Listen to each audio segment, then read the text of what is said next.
Hello, beautiful people. Can you hear me?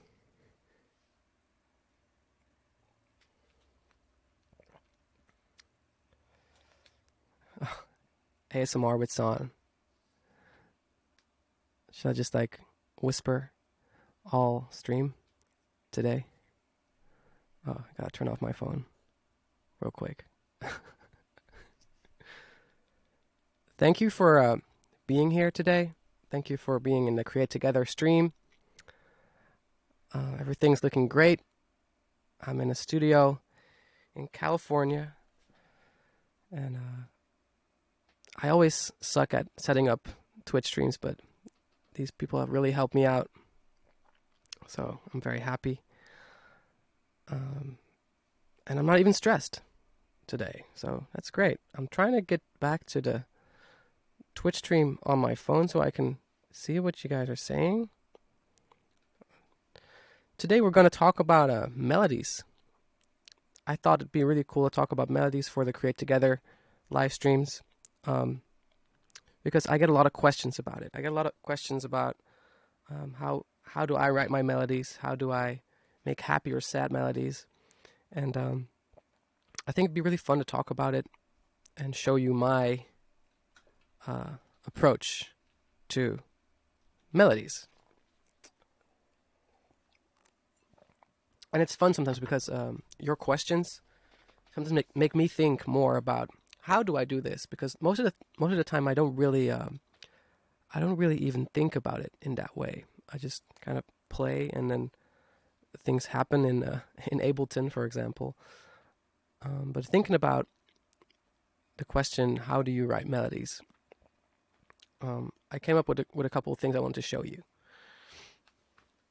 So, is everyone present? Is everyone? I feel like a teacher. Like I'm the bitbird teacher today. Let's just get into it right now. I brought my guitar. The special Baby OK guitar. I actually recorded a lot of songs on Baby OK with this guitar. Can you hear? Give me like some percentage boosts if you can hear the guitar.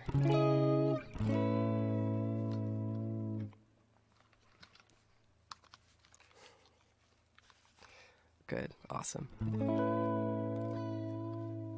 So I'm running this guitar through a Focusrite interface, a compressor, a little vibrato, and a reverb, and that's all there is to it right now. If I play Baby OK right now, it'd sound like this.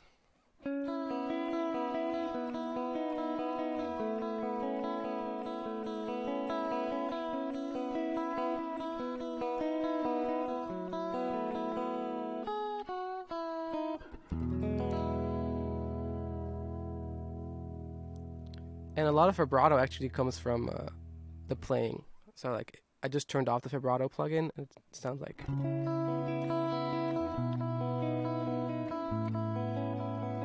So it's still very wavy.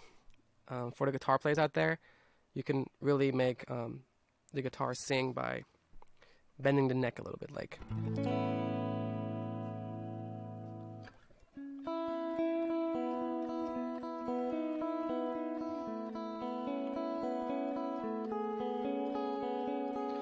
But it's kind of hard to play like that constantly. Like I feel like I'm like constantly like moving the guitar, so that's why I use a little vibrato plugin to kind of mimic that effect.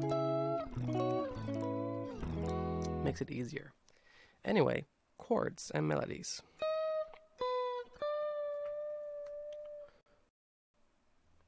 Let me see what I have right here.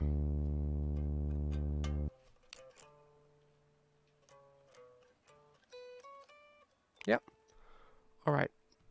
Happy melodies, sad melodies, nostalgic melodies, uplifting melodies, right?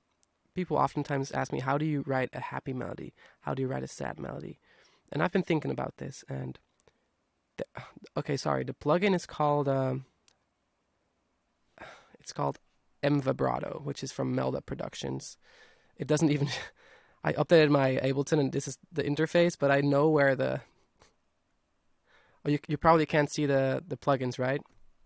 It's from Melda, M Vibrato.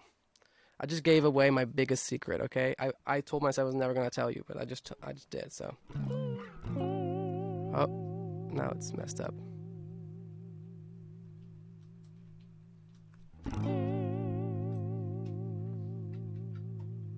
Oh wait, I just opened another one. Sorry, that's it. There we go. Let me get back to the melodies, alright? I don't believe a sad or happy melody exists without the chords. So change the chord around it so you can kind of see the effect of chords to the entire vibe of the song. I can make oh, stream is paused.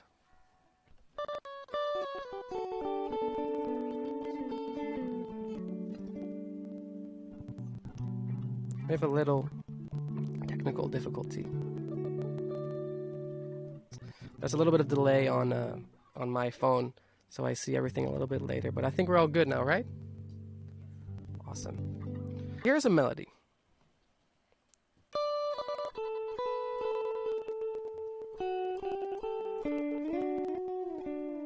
Let's just take that melody and record it for a second, okay? Let's do it again. One more time. 1, 2, 3, 4.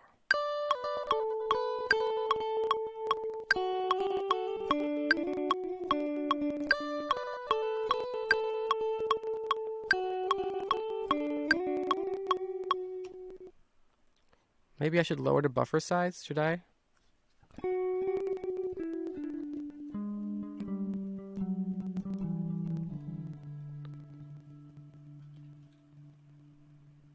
Let me see.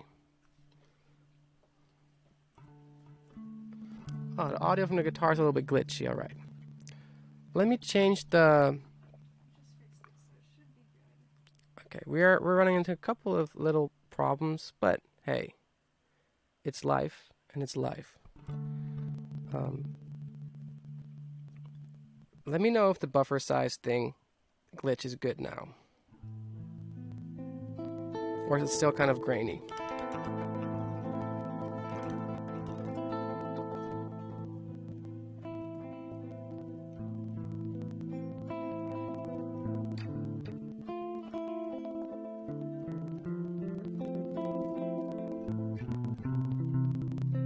Okay, let me change the buffer size.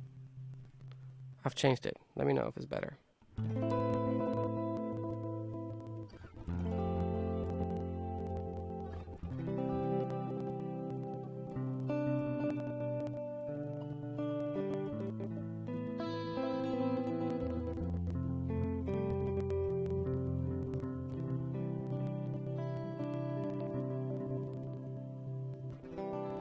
Interesting. Interesting. Well, you know, I'm just gonna, while they fix the issues, I'm just gonna record the... Oh, wait. Did something change? Because then it must be the cable that's inserted in here. Do you hear anything here? Let me see.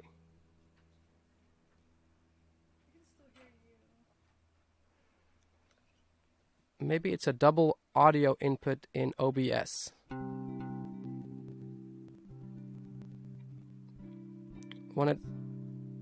They said when it was only my cam, it wasn't there. Could be. Is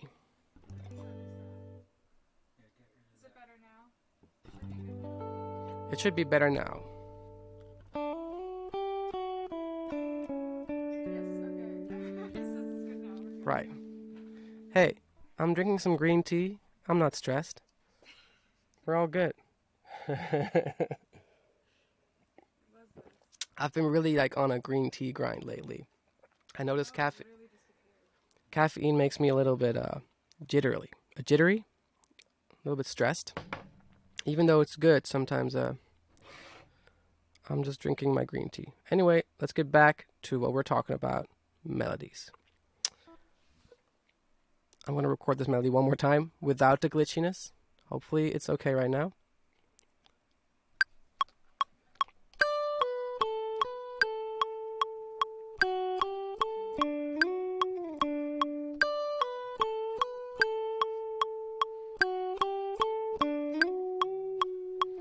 Let me do that a little bit better because I didn't like that take. This is how I do it at home. I just like record it 20 times and then, you know, I'm happy at some point.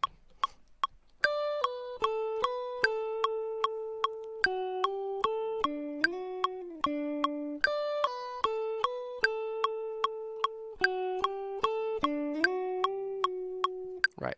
That's a melody. And I hope everything sounds good out there. Just going to copy it. And then we have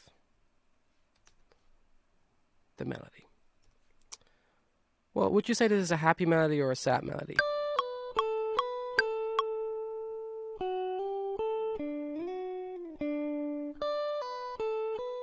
Is this sad or happy? I don't know. See how everyone's kind of like conflicted between happy, sad? It can be both, exactly. So I'm going to play some chords and then you can see how everyone will kind of change their mind, okay? Now everyone's kind of like in between sad and happy. But I'm going to play some chords under it. And you'll see what it sounds like right now.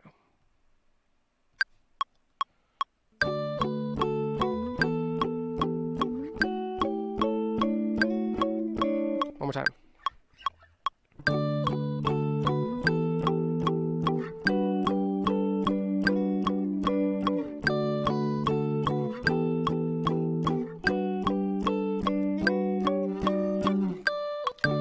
I only like the first part, so now it's a happy melody, isn't it?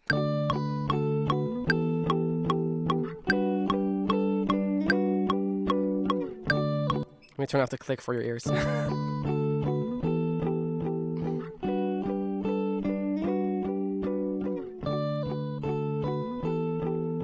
Right. So suddenly this melody that's kind of like in between happy and sad becomes happy because of the chords. I'm going to play some different chords on it, and then you can see the impact of a chord progression on the melody and the entire vibe of the song.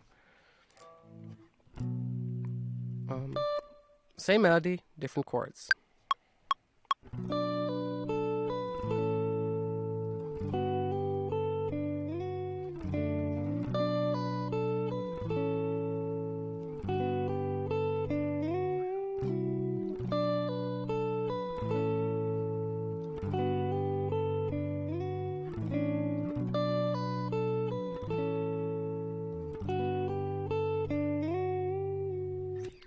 So, let's listen to that again.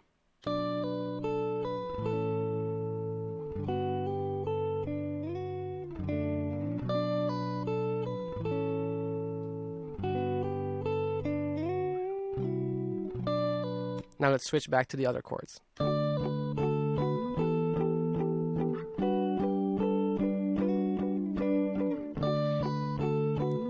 You see how the chords change everything? What's your favorite one? The happier one or the sad one?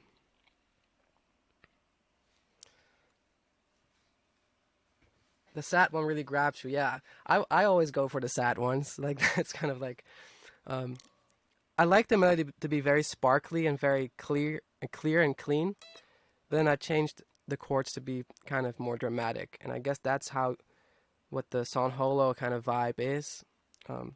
It's I guess having a sparkly melody with sad chords makes it somewhat nostalgic or hopeful. Let's listen to the sad one.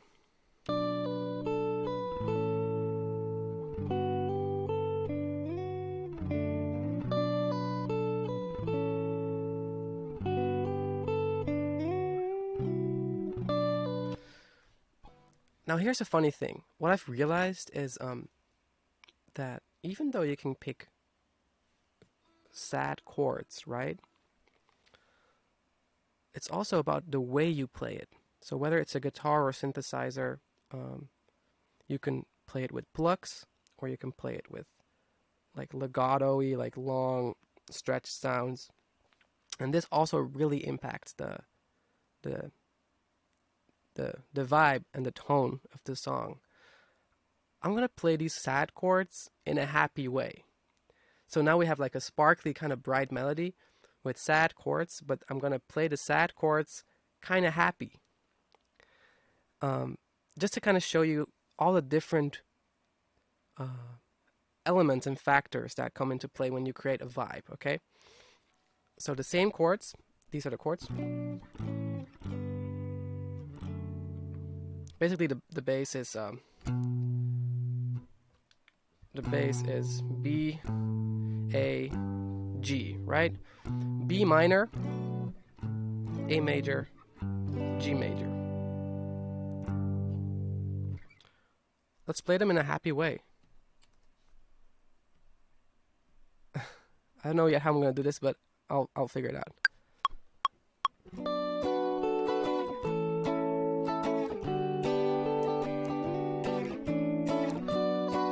You know what I mean? It's like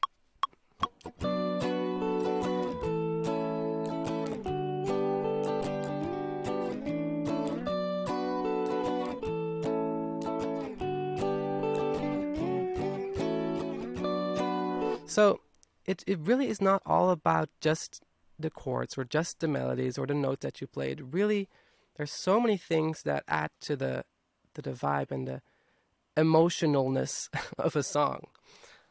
Let's listen to this happier way of playing the chords.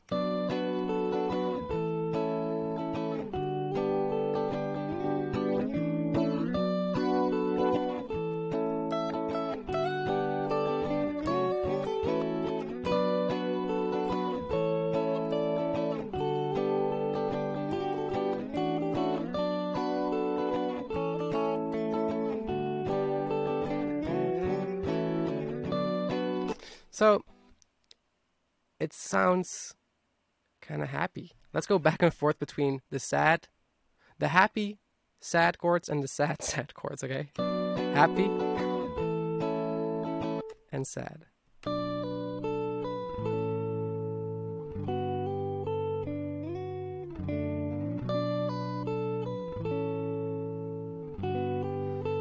I'm going to put the guitar away, and because not everyone here plays guitar, of course. But the same thing applies to a synthesizer. So let's pull up a synth. Guess which synth I'm gonna pull up. Okay? The first one who guesses the synth wins a guitar pick. Hey, okay, you're the winner. Wave me out. You're the winner. It wasn't that hard, but like, all right. Oh,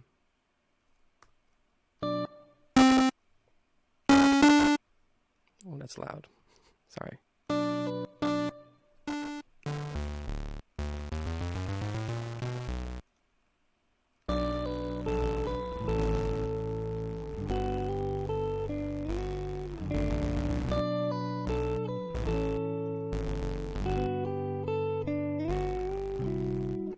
Ooh, that's a weird chord there. I like it.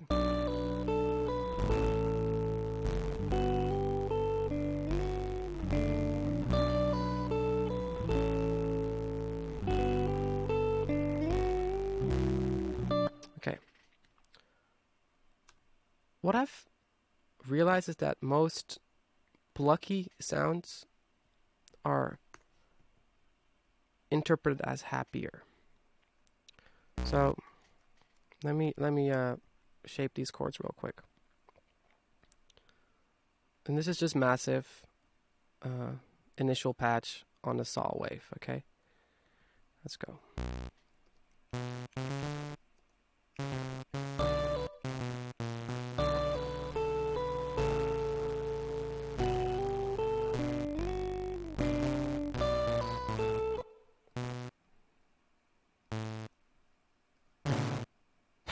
love that.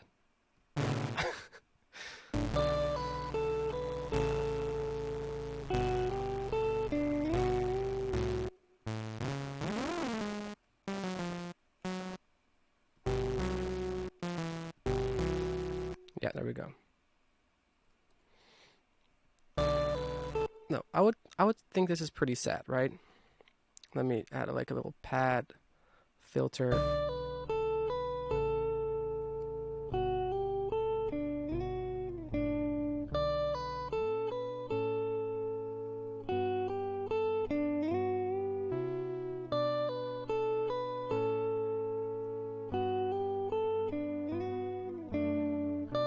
Kind of sad, huh?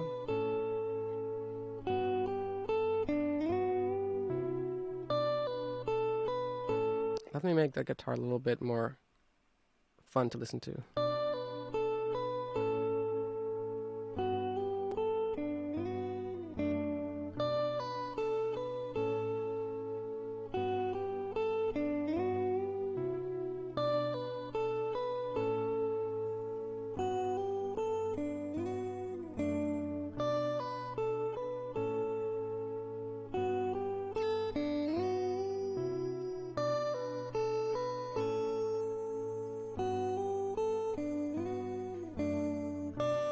Right, sad. Let's try to make this a little bit more happy. So what I'm gonna do, I'm gonna like add like some pluckiness to these chords.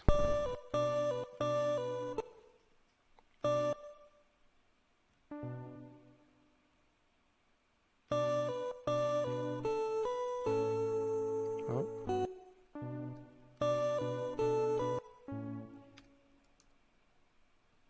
Is there a way to cut MIDI notes? Because that's one thing I've been missing in Ableton. I know in Logic you can like cut in the middle of a MIDI note. If anyone knows this,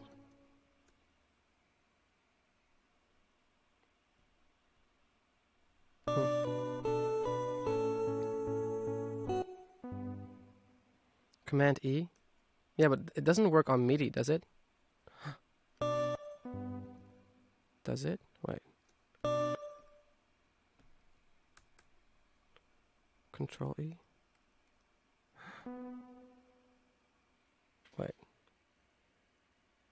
You can change the grid. Press B, then cut the MIDI. Wait. So how?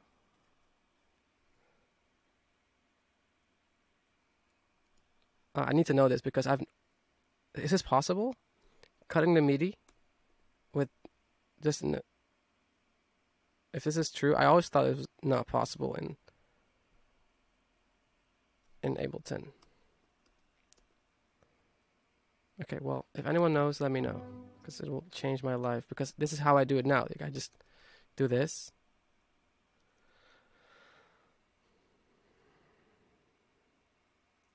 No, it's not possible. See? If it was possible. Come on, Ableton, next update.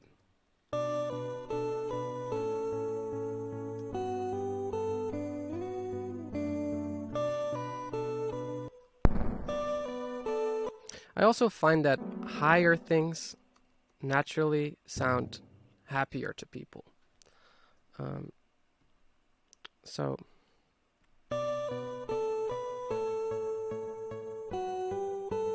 it's already uplifting, you know?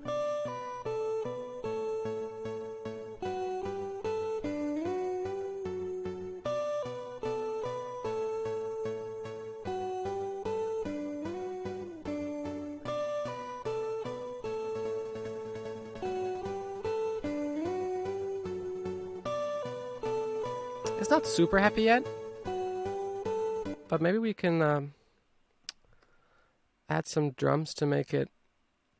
I'm just trying to show you how every sound you pick kind of influences the mood of the song, right?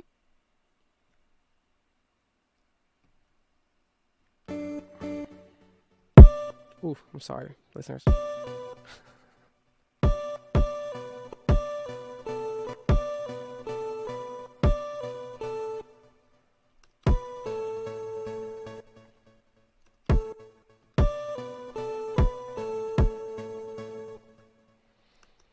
This is like a don't save this. This is just like a really quick idea. Also, speed really helps. Fast things are mostly considered a lot like more uplifting.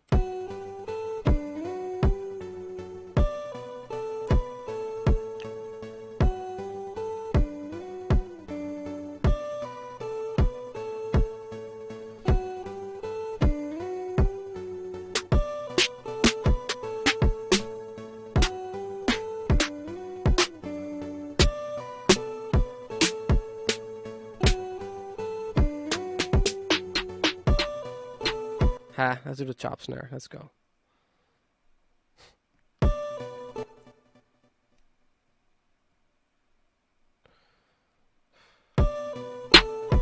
Sorry, listeners.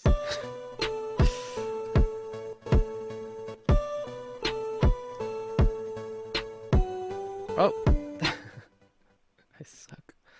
I don't know how I became a producer.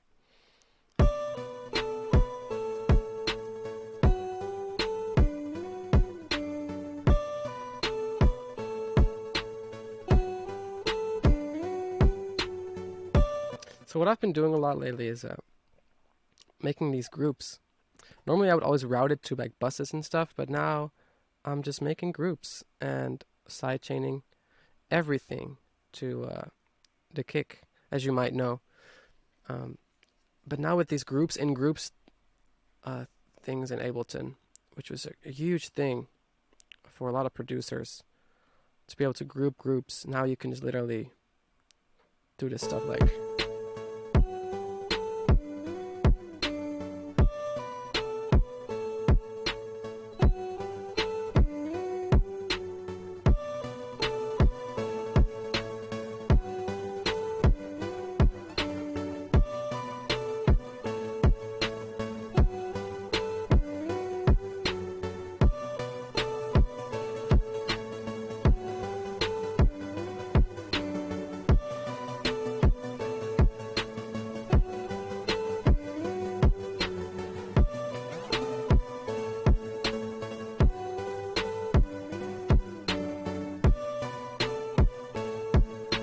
Right. Right.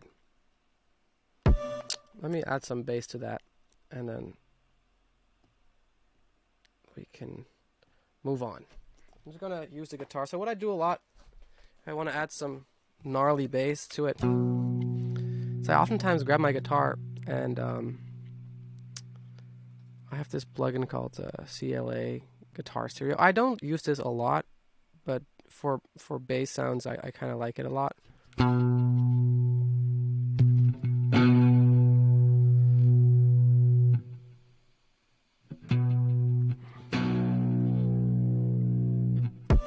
One, two.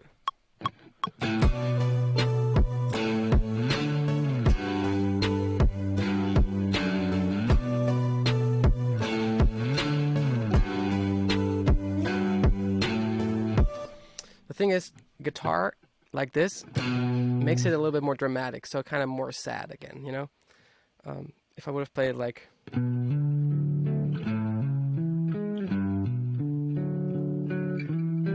it would be a little bit better, but I'm not going for the sad thing anymore. I'm just going to make music now.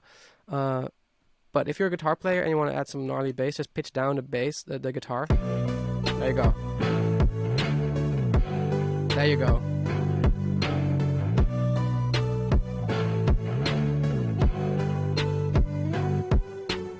Yeah, that's I like a...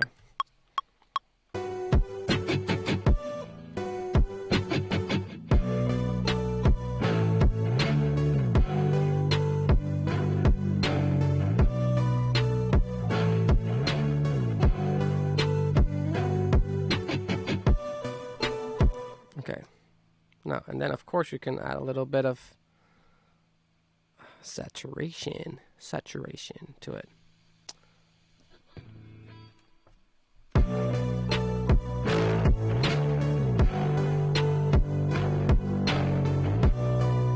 I know you can't see the plugin setting. I get that, but it's not. It's really just CLA. Nothing special, to be honest. What I also love to do is kind of just dub it with another bass saw synth. And then you can hear the effect.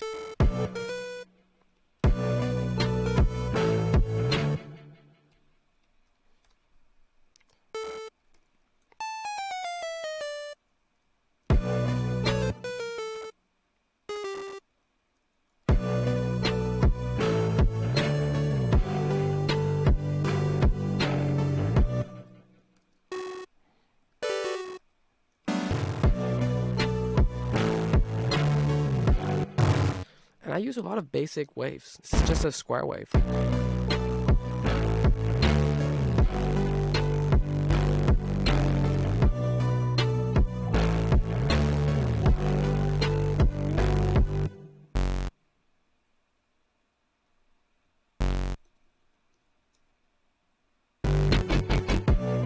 Here we go.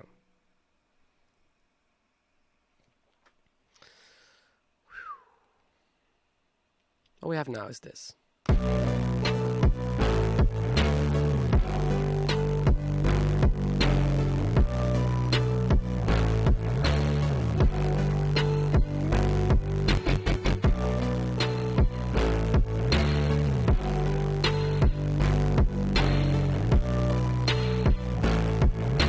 Another fun trick I love to do is compressor after the reverb. So as you can hear it without the compressor. But with the compressor,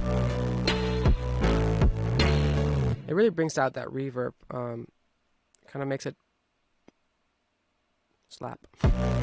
This makes it way much louder.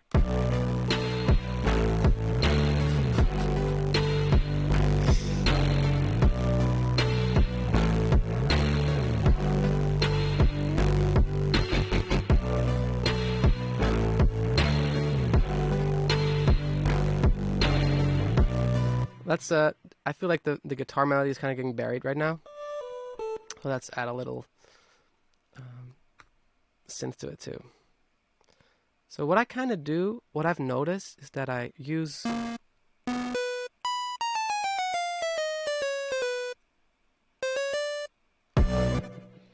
I use real sounds like guitars and bass guitars combined with these really basic synth waves, right? It's all just saw waves or square waves or sine waves. It's not like, I don't even have basically have a couple of plugins, Massive and a couple of like Silent. I don't have, what are these really cool like Omnisphere and stuff. I don't have them. Maybe I should get them because it might expand my sound palette a little bit, but I also kind of like not having too many options.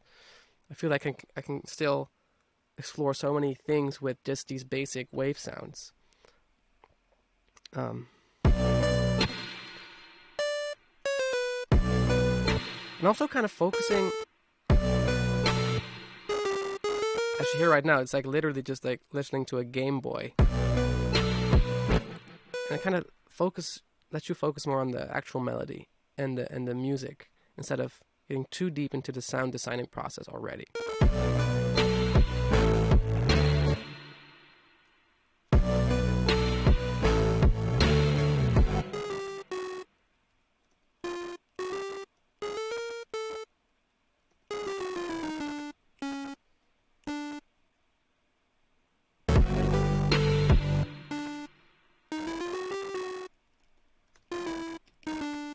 Also, everything is chromatic here. You know, I know a lot of producers are now like, are like in the scale. I never like doing that. I don't know why. It's just because if you're always in the scale, you kind of already lock yourself in a certain, which is nice for some people. I get it, but I don't like to lock myself in any harmonic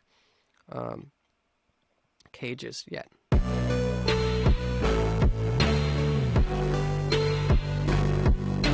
Now I think this sounds a little bit cheesy, you know? It sounds like stupid. So let's add some distortion. It just makes it way much louder.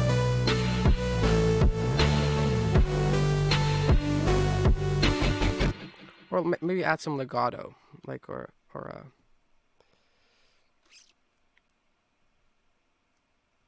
yeah, that's what I'm gonna do. This is not the best beat I've ever made, but hey, at least it's real time.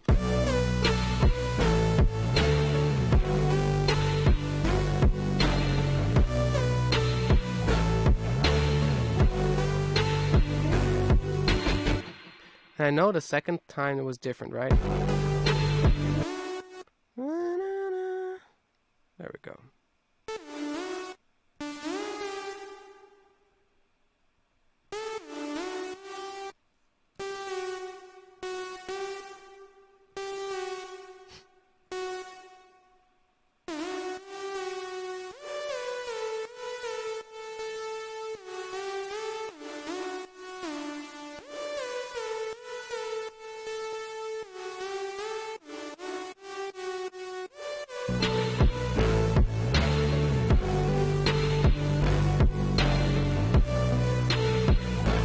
What if I add a volume shaper to the entire group?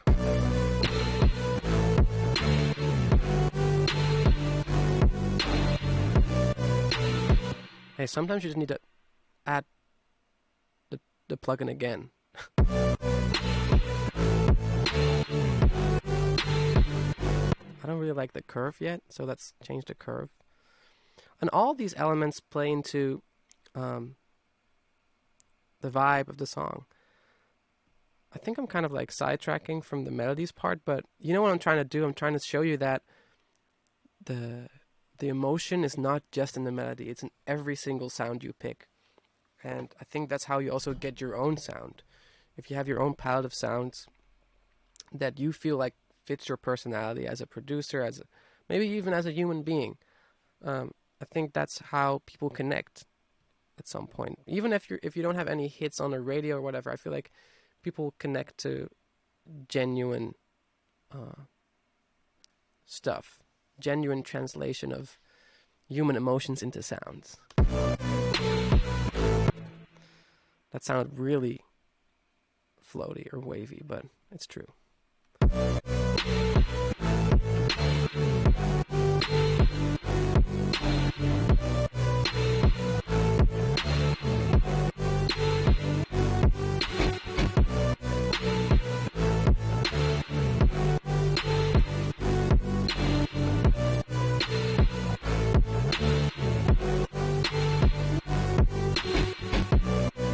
Well, there you have it. That's kind of like,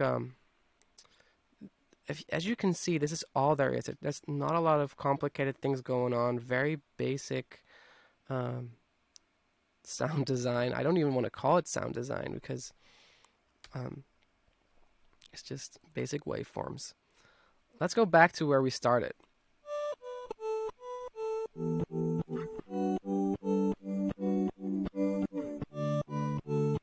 Definitely uplifting, happy vibes. But now we're here.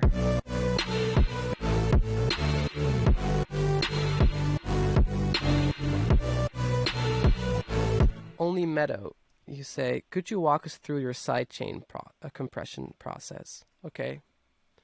It's literally a 1 second process. Here you go. Compressor. And slap it on everything. And then you just run a kick through it.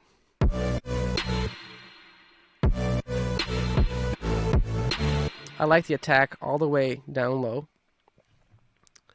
I like the ratio up here. And then really like slam the threshold down. The threshold.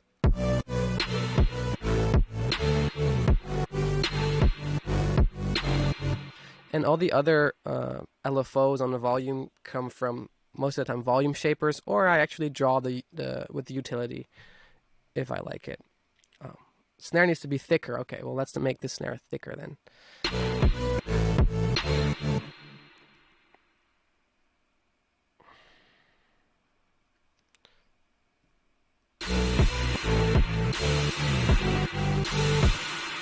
Happy? I'm just joking.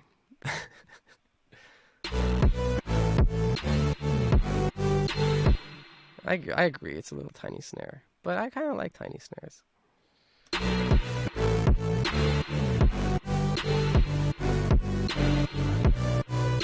not sure if I like the volume shaper as much. I kind of also like the openness of this just having only the sidechain.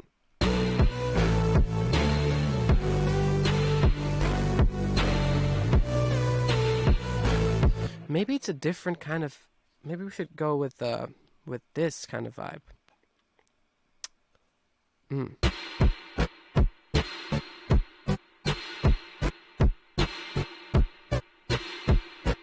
So the fun thing about grouping all your sounds is you can drastically change everything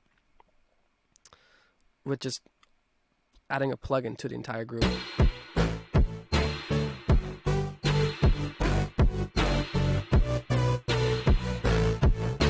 No, I don't like it as much.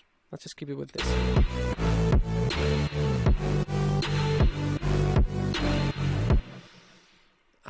Before I move on, I just want to add some hi-hats because I just feel a need to do that. My computer's getting a little bit hot, I notice. It's getting a little bit glitchy. It's fine. It's all good. I need a new MacBook. I heard the M1s are pretty good. But it'd be the most expensive thing I own. Not even this guitar was that much money. Just doesn't feel right to spend so much money on it. I guess it's my studio and everything, so I should just do it.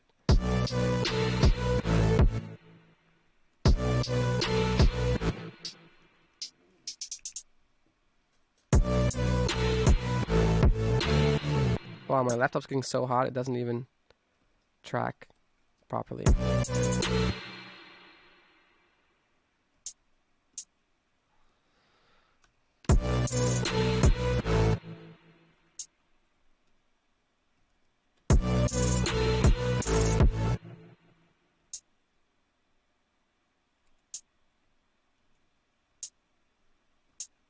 I know my way of working is so inefficient probably to some of you watching.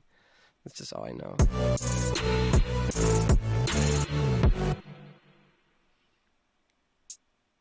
Once again, very basic. I can't really make the most refined beat in an hour.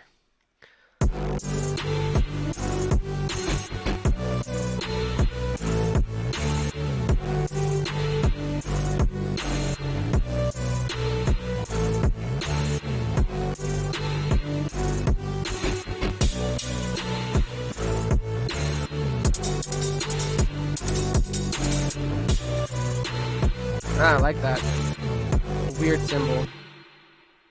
Sometimes I just like to pick the weirder sounds that don't fit right away, and then make it fit. See, just like fuck it up. There we go.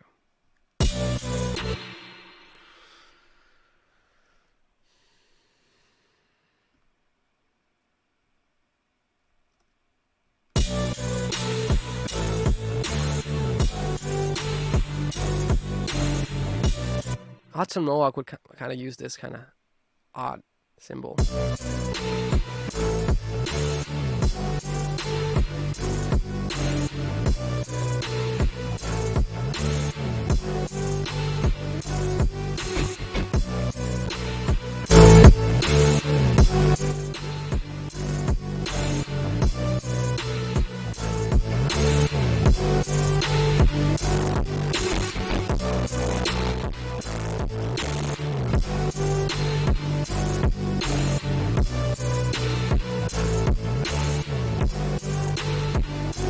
Yeah, so this is something I've been doing lately, playing with the bass of the Saturator. As you can tell, it really adds a lot of. Sorry, it's the bias, is it? I think it used to be bias. Now it's bass.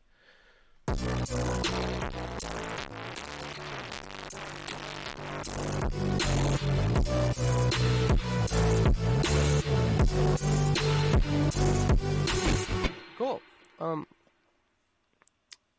Yeah, let me just do one more thing. Yeah, I don't mind sending these stems to you all. I'll save it. You can do whatever you want. I don't have a deep emotional connection to this, but if you do, that's great. I just wanted to play this melody again and do the last demonstration about chords. Okay, so you'd be surprised how many chords I can play over this melody. Let's go down the scale and see how many chords we can play on this.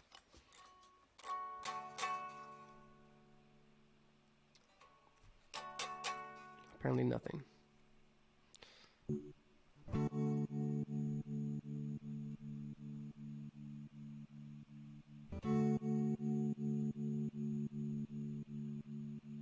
There we go. Here we go.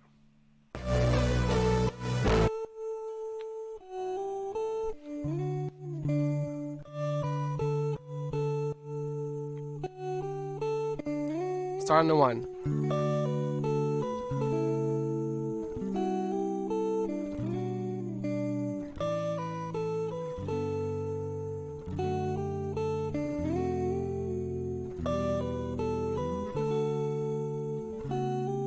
So that's like, I literally can play a chord on every bass note down.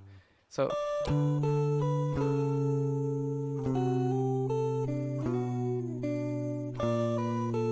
that one's weird. 2 weird ones.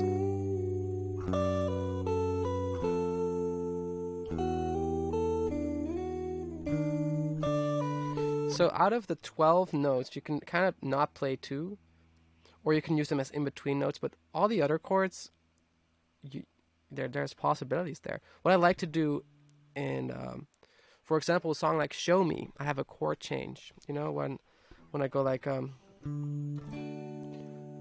floating out to sea, so I will take it over me.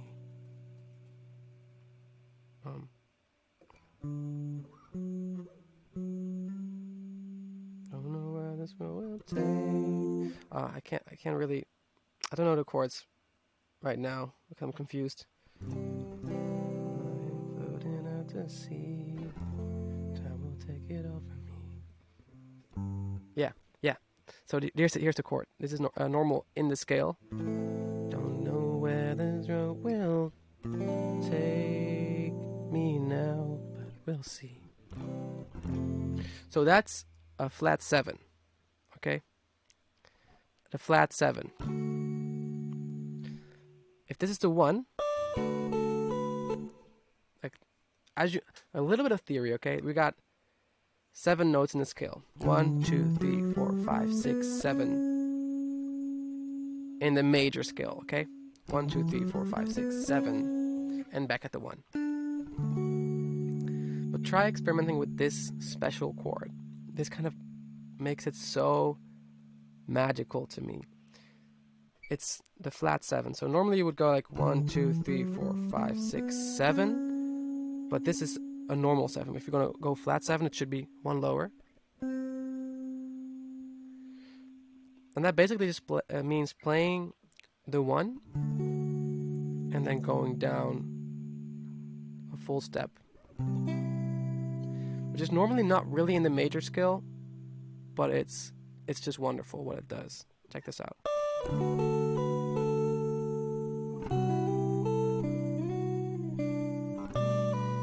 Because normally it would be this. If you like stay faithful to the major scale, it would be this. But now flat 7.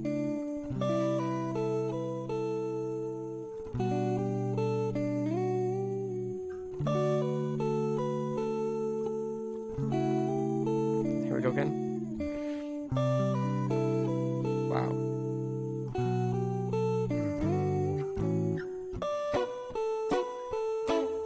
Just kidding.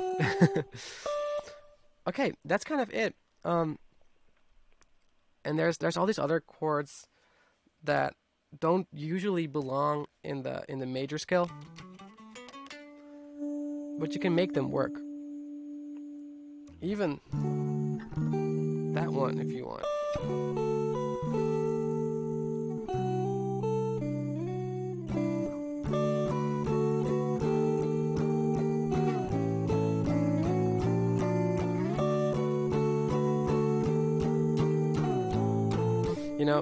there's no rules. If you just play it with conviction, you can kind of get away with a lot. Um, yeah. Oh, we still need to do a Q&A.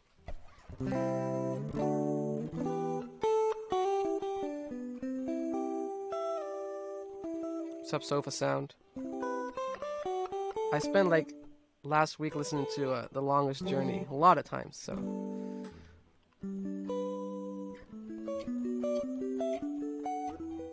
Q&A time. Let's do some questions. Alright, I'm gonna switch you just to the video view. Just the video of me. All right. We actually asked for people to we asked people to ask questions. So I got a list of questions here.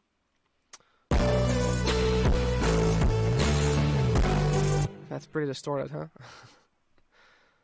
Distortion is just magical, right? Why does it?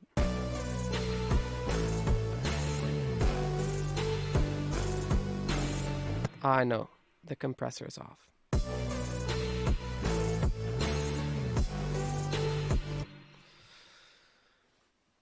Right. The first question is this. What kind of things are you thinking about when wanting to add more layers to a track? I try to fill all frequency ranges, excluding the harsher ones. And I can still find myself asking, what could this need? Feels empty. Is it more of something you feel and think that would sound good, or something you just know over time and practice better? I know what you're asking. You're basically asking. You're kind of asking when do you know if something is done? I don't know. Like, I feel like when I started producing, I made if you know the Trip EP, that's one of the first things I made as San Holo. The Trip EP was originally called Bitbird, but then we decided to make it a record label, and I'm very happy we did that because now we have this beautiful, vibrant community, and I'm so happy to be a part of it. But the Trip EP used to be called Bitbird, and it was the first thing I actually made as an electronic music producer. One of the first things. I did some really experimental trap stuff before as San Holo, but that wasn't really refined yet. On that, I had this Trip EP. Actually, it was 10 tracks, and I only released 4 of them, or 3 actually. And before I released it, I actually cut down so many layers because there was just so many layers going on. And when I would show it to people, they would be like, "Yeah, this is cool," but I could see that they couldn't really hold on to anything because there were so many background things, little details going on, all of these things going on all the time. And that's when I realized producers sometimes forget to listen to the song. We're so invested in all the little sounds and the sound design, but imagine that most people don't know what to even do with all these sounds. Only a very small amount of people, producers, know what's going on and appreciate those things. So I started listening to the most important things, the most important elements. Actually, Kanye West is really good at this. He's a very same for Rick Rubin, producer. I mean, Rick Rubin is the best at doing this, cutting out things, and have only the most important things be there. And at first, it's gonna feel empty to you, but it sounds very cliche. But one of the most important things in music might be emptiness and silence, because without silence, there's no sound, right? And vice versa. Is it vice versa? Without sound, there's no silence.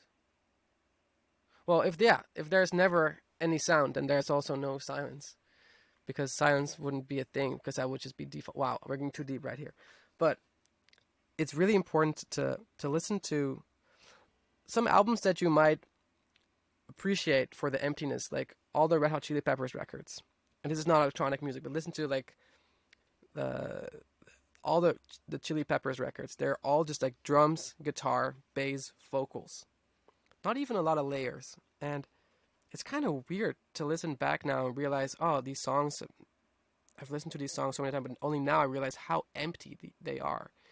And imagine having an Ableton track and there's just like 10 tracks and that's the song. We cannot imagine. I feel like all the options we have and the fact that we can create 200 tracks or 300 tracks in an Ableton session kind of confuses us, confuses our own mind because we're like, oh, we have to add stuff. I think with Ableton, we're so used to having all these possibilities and we look for all the busyness and the craziness, but like, I think there's a lot of beauty in having a limited amount of sounds. When I just made this beat, you see there's just a couple of things going on. I have a melody that I kind of accentuate with other synths, but it's not a different melody either. It's just the same melody and the same chords. Pick a couple of elements. I think 5 or 6 or 7 elements should be able to get you the song.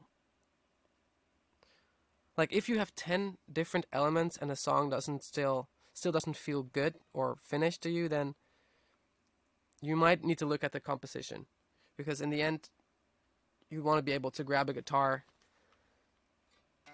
and play the chords, you know?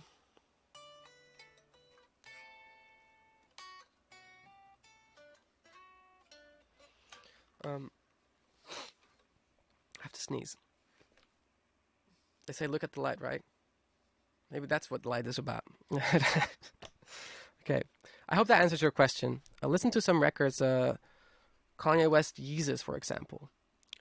Great reference too. You should listen to the unreleased Yeezus because there's still a lot of things going on. And then the actual release, Rick Rubin went in and he just cut everything out. People call him a reducer instead of a producer. Yeah, it's really, really fascinating. Oh, one last thing I want to say. If you start off with a lot of tracks, it's always gonna sound empty if you cut things out for you, because you're used to all the sounds, right? You're used to having these layers, and then if you cut something out, it sounds weird because there's suddenly a space, an empty space. But try to not see that emptiness as unfinished or not done. Maybe that's just what it needs, you know? All right, second question. Hi, I'm Elo, artist on bitbird. I know. I think we spoke on voice chat the other day. And I wanted to ask, how do you know when a song is done? I always try to make as many sounds or instruments as I can, or I'm unable to latch onto an idea I like. Well, this is the main question. I think a song is never done. I think that's just something you have to accept. When is a song ever done? It's never done, because you can always add more stuff, and you can probably also make it better. It's all opinion based, right? So you are the boss. You can decide when a song is done. The songs you hear on the radio or songs you hear from other producers are only done because they thought it was done. I never listen to music and be like, oh, there should have been an extra melody in the second verse, and they should have like add a special chord there. Or like, no, it's done whenever you think it's done, and it takes time to develop that gut feeling. But I just really trust my gut feeling, and it's a feeling of peace. When I finish a song, it's like, oh, this feels good now, finally. And there's nothing I can write down. There's no formula. It's really a feeling of like peace with the song. That's what I strive for always. How to make the sub. Question 3. How to make the sub audible on regular speakers. My song has a call and response with a sub and bass guitar not playing at the same time. The bass guitar would sound louder on cheap speakers than the sub. Much thanks and stay vibrant. Hey, stay vibrant to you too. I actually have a song coming out. Well, maybe I can't really talk about it. I got a song coming out maybe later in the year, and it kind of has the same thing. It's a very low sub bass, and I was listening to it on my MacBook speakers, and I was like, it's not audible. So what I do with my sub bass is that I actually duplicate them, add an octave, and make the sine wave a little bit of a triangle wave. Not a square wave, a triangle wave. Triangle waves are still kind of smooth sounding square waves to me. And they really do add a little bit of harmonic detail to the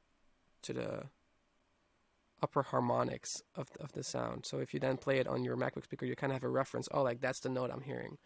Also, what works, try duplicating it, and maybe even pitching it up an octave, and adding a little bit of reverb on there, just completely wet with a very small room. This way you kind of have the sense of a tone or a note floating around in your on your speakers or on your headphones. Best way to try this is just literally produce it on your MacBook speakers for a while and be like, okay, what does this need to make the sub audible on your speakers? I do it all the time. Sometimes I bounce out songs and listen to them on my phone. I'm like, oh, it needs more saturation on the sine wave or something, or triangle waves. But look into triangle waves; they're really good. Is there a chance of a Baby UK Europe tour sometime this year? I'm really sorry if this has already been asked. Well, it hasn't been asked, and well, it's been asked, but not here. And we're trying. We're working on it actually. If I know more, I'll let you know as soon as possible. I'm gonna do two more answers, okay? Two more questions. How important is it for you to get a skeleton of an arrangement down before doing sound design? For me, it's not important at all. It really depends. There's no rules. I just sometimes I spend hours on a sound before I move on to the structure of the song. Sometimes I just want to get a structure done right away. But most of the time, for me, it's a very all over the place process. Just go wherever your mind wants to go if you're in the flow. How do you mix the mid side properly without phase issues? I don't know. I don't focus too much on mid side EQing, and I should probably. I know it's really important, but I feel like it's so easy to get lost in all the how do I say this? If you write a good melody and a good song,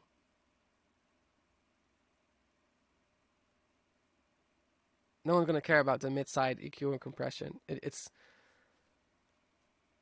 I mean, it's important. We're all connoisseurs, right? We're music connoisseurs. We're like sound connoisseurs, basically. So it's important to focus on that too. But I wouldn't know how to answer it because I've never really cared about it too much. I've never. Maybe all my tracks have phase issues. It's fine. If it works, it works. Terrible advice, but okay. Last question. Where do you get inspiration? This is the $1 million question.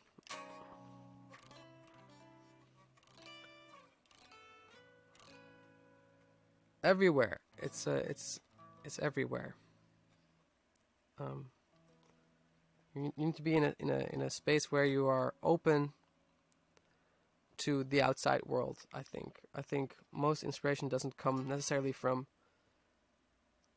inside. You have to be connected to yourself to be open to be able to catch the inspiration floating around from outside. That's what I think. Oftentimes when I feel kind of stuck, I go for walks or I watch movies or read books. I read a book the other day, and there's literally a line from that book that I used as a song lyric.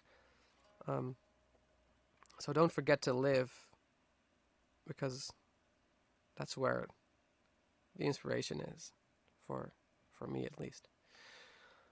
All right. Um,